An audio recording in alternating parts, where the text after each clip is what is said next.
This behind one of the Manchester Wood Mount Equinox on that side, and into leveler of rank and class were rich by gunsmith John Dowd in Goshen, Connecticut.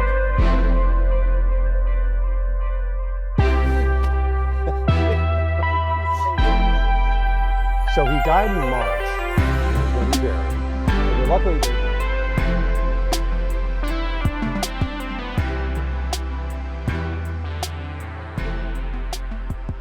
My name is Lieutenant Colonel Charles Dudley.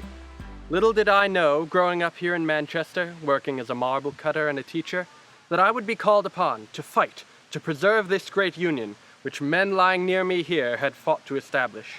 But when the time came, I enlisted as a private, and after 3 months was sent to Fort Monroe outside Washington. I saw action at Big Bethel in 1861.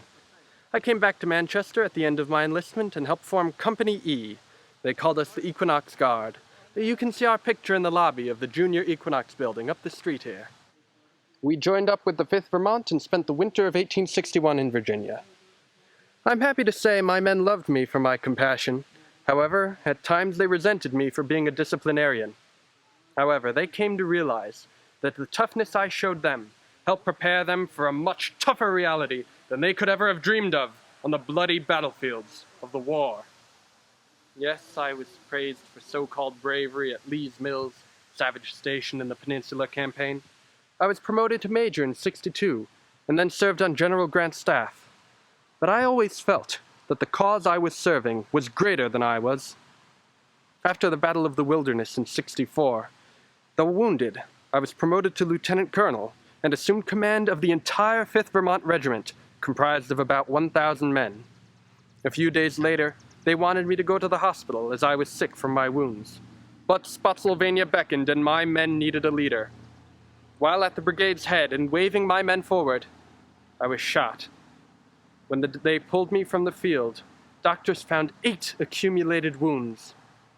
I thank God my wife made it to my side a few hours before I died, 11 days later. I was 29 years old.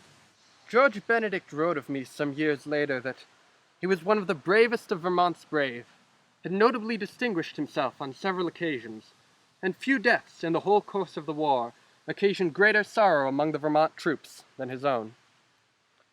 Now, those are kind words, but I'm just proud to be buried alongside these War of Independence heroes, who are my betters. Glory, glory, hallelujah, glory.